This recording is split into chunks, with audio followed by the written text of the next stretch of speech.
धूप कितनी भी तेज हो समंदर सूखा नहीं पड़ सकता, उसी तरह उम्मीदों का सागर किसी एक हार से खाली नहीं हो सकता।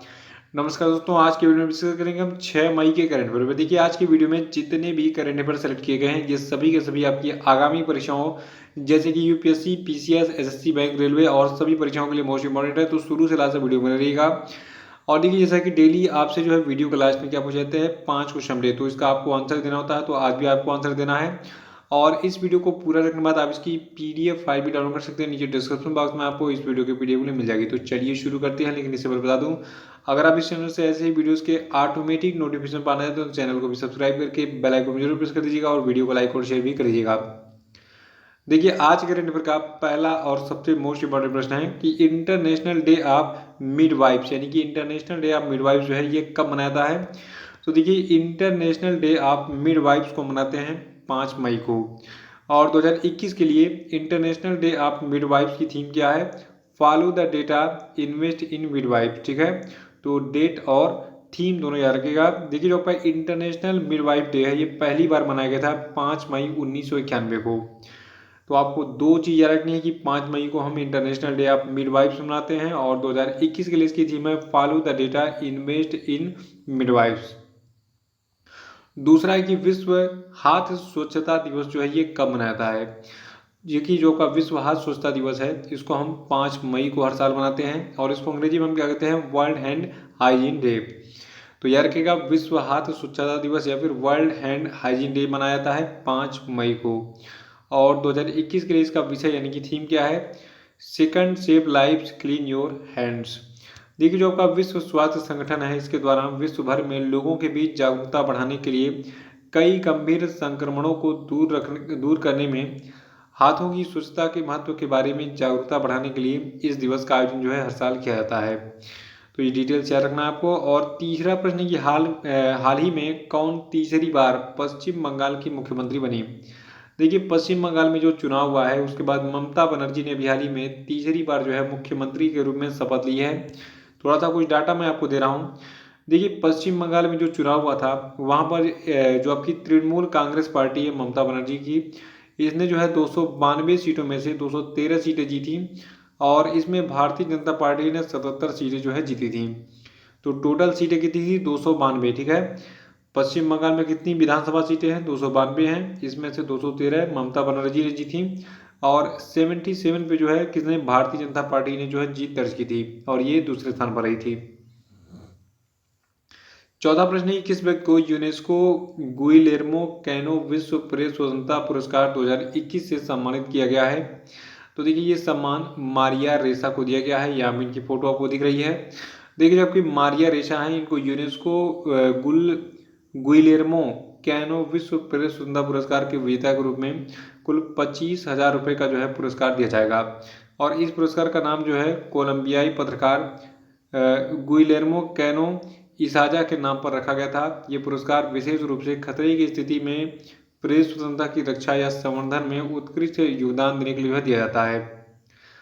पांचवा प्रश्न है किस देश के पूर्व खिलाड़ी और कोच नुआन जोसा को आईसीसी के भ्रष्टाचार निरोधक न्यायाधिकरण ने आईसीसी भ्रष्टाचार विरोधी संहिता को भंग करने के दोषी पाए जाने के बाद सभी क्रिकेट पर 6 साल के लिए प्रतिबंध लगा दिया है। तो देखिए ये प्रतिबंध श्रीलंका के जो क्रिकेटर हैं नुआन जोसा पर लगाया गया है। याद रखिएगा श्रीलंका के क्रिकेटर हैं नुआन जोसा, इनको आईसीसी यानी कि इंटरनेशनल क्रिकेट काउंसिल के भ्रष्टाचार निरोधक न्यायाधिकरण ने आईसीसी भ्रष्टाचार विरोधी संहिता को भंग करने का दोषी पाए जाने के बाद सभी क्रिकेट फॉर्मेट पर जो है मतलब उसमें पार्टिसिपेट करने पर टोटल 6 साल के लिए प्रतिबंधित कर दिया है। देखिए जो आपके जोसा है यानी कि जो आपके नुआन जोसा हैं, तो एक समझौते के पक्ष में या फिर मैच फिक्स करने के लिए या फिर एक अंतर्राष्ट्रीय मैच के परिणाम, प्रगति, आचरण या फिर किसी अन्य पहलुओं को अनुचित तरीके से प्रभावित करने के लिए जो है दोषी हैं, यानी कि मैच फिक्सिंग वगैरह काम करवा रहे थे ये, इसलिए इनको प्रतिबंधित कर दिया गया। और इंटरनेशनल क्रिकेट काउंसिल की बात करें तो इसके अध्यक्ष कौन है? Greg Barclay. सीईओ है मनु साहनी और इसका मुख्यालय है दुबई, संयुक्त अरब अमीरात में। छठवां कि हाल ही में किस राज्य सरकार ने कोरोना संकट को देखते हुए अगले 2 महीने राशन कार्ड धारकों को मुफ्त राशन एवं ऑटो टैक्सी चालकों को 5,000 रुपये की सहायता देने की घोषणा की है। तो देखिए ये राज्य सरकार आपकी दिल्ली की है। याद रखिएगा, दिल्ली की सरकार ने कोरोना संकट को देखते हुए अगले 2 महीने राशन कार्ड धारकों को मुफ्त में राशन और जो ऑटो टैक्सी चालक हैं इनको 5,000 रुपये की सहायता देने की घोषणा की है। देखिए दिल्ली सरकार जो है ये 72 लाख राशन कार्ड धारियों को 2 महीने का फ्री राशन देगी और दिल्ली में जितने भी ऑटो और टैक्सी चालक हैं उन्हें 5,000 रुपये की मदद करेगी। और देखिए दिल्ली के जो मुख्यमंत्री हैं अरविंद केजरीवाल, उन्होंने ये भी कहा कि ये बहुत कठिन दौर है और ये कोरोना की जो दूसरी लहर है बहुत खतरनाक है, इसीलिए ये आर्थिक मदद दी जा रही है। तो काफ़ी प्रशंसनीय है। जो मध्यम वर्ग देखिए पूरी दुनिया में कोरोना के संक्रमण के बाद जो है मध्यम वर्ग परेशान है, यानी मिडिल क्लास के लोग परेशान हैं। सातवां प्रश्न है कि हाल ही में किस देश ने इबोला वायरस के 12वें प्रकोप के अंत की घोषणा की? तो देखिए ये देश आपका कांगो है। कांगो ने हाल ही में इबोला वायरस के 12वें प्रकोप के अंत की घोषणा की है। देखिए हाल ही में इबोला के कारण कांगो लोकतांत्रिक गणराज्य के उत्तरी किवू के पूर्वी प्रांत में 6 लोगों की मौत हो गई थी। वर्तमान इबोला प्रकोप आनुवंशिक रूप से उस प्रकोप से जुड़ा था जो कि 2018 से 2020 में हुआ था। देखिए इबोला वायरस की खोज 1976 में हुई थी। पश्चिम अफ्रीका में 2014 से 2016 के दौरान इबोला का जो प्रकोप है ये सबसे अधिक देखा गया था। और देखिए कांगो गणराज्य की बात करें तो देखिए जो आपका सेंट्रल अफ्रीका है, यानी कि अफ्रीका महाद्वीप के बीचों बीच में स्थित है। यहाँ पे आपको दिख रहा है। और जो आपका कांगो गणराज्य है तो इसको रिपब्लिक ऑफ कांगो के नाम से जाना जाता है। कैपिटल इसकी है किनशासा और करेंसी है कांगोलीज फ्रैंक और प्रेसिडेंट यहाँ के हैं फेलिक्स CKD और पॉपुलेशन यहाँ की है 8.68 करोड़ और इसकी लैंग्वेज क्या है यहाँ की ऑफिशियल फ्रेंच, यानी कि फ्रेंच भाषा यहाँ पे बोली जाती है कांगो रिपब्लिक में। आठवां की भारतीय रिजर्व बैंक ने हाल ही में ICICI बैंक पर कितने करोड़ रुपए का जुर्माना लगाया है? तो देखिए जो आपका ICICI बैंक है इसने भारतीय रिजर्व बैंक जो है इसने अभी हाल ही में ICICI बैंक पर 3 करोड़ रुपए का जुर्माना लगाया है।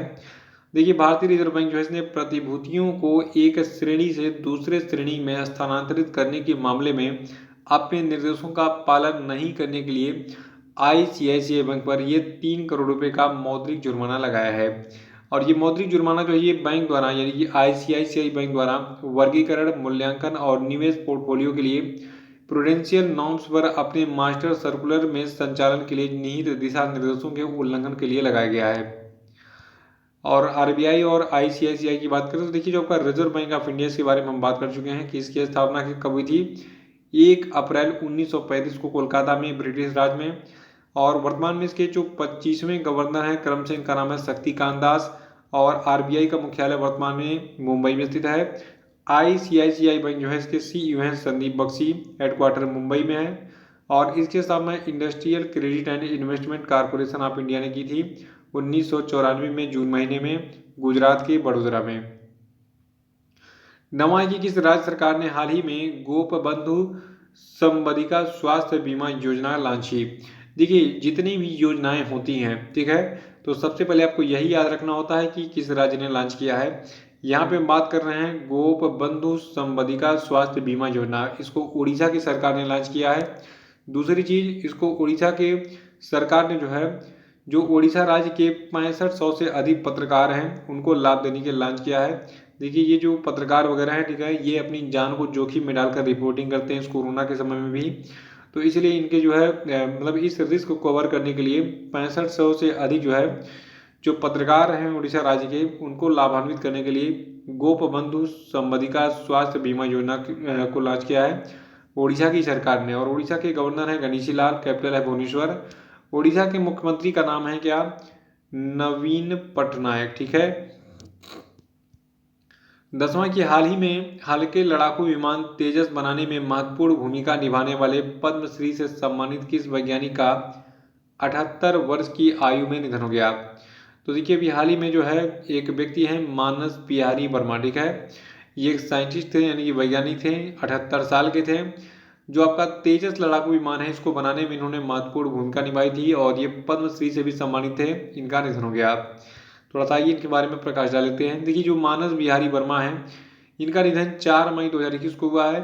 DRDO बेंगलुरु में ये रक्षा वैज्ञानिक रहे और जो आपके मानस बिहारी वर्मा है, ठीक है, ये पूर्व राष्ट्रपति अब्दुल कलाम के सहयोगी भी थे। लड़ाकू विमान तेजस को बनाने में डॉक्टर वर्मा की महत्वपूर्ण भूमिका थी। इन्होंने रक्षा अनुसंधान और विकास संगठन यानी कि DRDO में 35 वर्ष तक वैज्ञानिक के रूप में अपनी सेवाएं दी थी। तो अगर पूछा जाए कि मानस बिहारी वर्मा कौन थे, तो ये जो है DRDO के वैज्ञानिक थे। तेजस लड़ाकू विमान बनाने में इन्होंने महत्वपूर्ण भूमिका निभाई थी और APJ अब्दुल कलाम के ये सहयोगी भी थे। 11वां प्रश्न है, सुप्रीम कोर्ट ने 2018 में महाराष्ट्र सरकार के द्वारा दिए गए निम्न में से किस आरक्षण को खारिज कर दिया है? देखिए, जब भाजपा की सरकार थी 2018 में और देवेंद्र फडणवीस जो है जब मुख्यमंत्री थे, तो उन्होंने एक बहुत ही गलत निर्णय लिया था। उन्होंने नौकरियों में और शिक्षण संस्थानों में 50% से ज़्यादा जो है मराठा आरक्षण को लागू कर दिया था। तो अभी हाल ही में सुप्रीम कोर्ट ने स्पष्ट कर दिया है कि मराठा समुदाय को शिक्षा और नौकरियों में 50% की सीमा पार करके आरक्षण नहीं दिया सकता। सुप्रीम कोर्ट ने अपने फैसले में यह भी साफ कर दिया है कि मराठा समुदाय के लोग शैक्षिक और सामाजिक तौर पर इतने पिछड़े नहीं हैं कि उन्हें आरक्षण के दायरे में लाया जाए, और ये असंवैधानिक भी है। देखिए, इतना ज़्यादा एक ही समुदाय को आरक्षण नहीं देना चाहिए, समानता का अधिकार होना चाहिए, ठीक है। हमारे संविधान में भी कहा गया है कि विधि के समक्ष सबको समानता मिलनी चाहिए, लेकिन समानता नाम की कोई चीज़ ही नहीं है पूरे इंडिया में। जिसको जो राज्य सरकार चाहती है अपने हिसाब से आरक्षण तय कर रही है, तो सबको बराबर अवसर मिलना चाहिए। तो ये थे आपके आज के सभी महत्वपूर्ण करंट अफेयर, और अब हम बात करेंगे आज के सभी क्वेश्चन के सही उत्तरों की। आज के सभी क्वेश्चन की। आज क्वेश्चन का पहला प्रश्न आपके लिए कि विश्व अस्थमा दिवस कब मनाया था, बताइए। नहीं पता तो कल का वीडियो देख के उसको रिवाइज कर डालिएगा, साथ में थीम भी बताते रहिएगा कमेंट बॉक्स में, ठीक है। तो दूसरा प्रश्न है कि कोयला खनिज दिवस यानी कि कोल माइनर्स डे कब मनाया जाता है, डेट और थीम दोनों बताइएगा। तीसरा प्रश्न आपके लिए कि अंतर्राष्ट्रीय अग्निशमन दिवस यानी कि इंटरनेशनल फायर फाइटर्स डे कब मनाता है, बताइए जल्दी से। चौथा कि हाल ही में जम्मू कश्मीर के किस पूर्व राज्यपाल का निधन हो गया, नाम बताइए। पांचवा की कोटक महिंद्रा लाइफ ने किस व्यक्ति को अपना नया MD नियुक्त किया है, इसका नाम बताइए।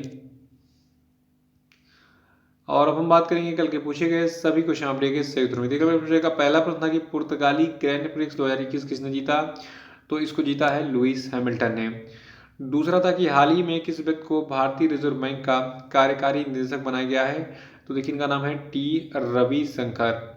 तीसरा था कि विश्व प्रेस स्वतंत्रता दिवस जो है ये कब मनाया जाता है, तो देखिए ये 3 मई को मनाया जाता है। और चौथा था कि हाल ही में किस सितार वादक का कोविड-19 संक्रमण के कारण निधन हो गया, तो देखिए इनका नाम है पंडित देबू चौधरी। पांचवा था कि विश्व टूना दिवस कब मनाया जाता है, तो विश्व टूना दिवस को हम 2 मई को मनाते हैं। तो इसी के साथ ये वीडियो यहीं समाप्त होता है। वीडियो को लाइक और शेयर कर दीजिएगा, जो लोग नए हैं वो चैनल को सब्सक्राइब कर लेंगे। तो इसी के साथ बहुत धन्यवाद। Thank you and have a nice day.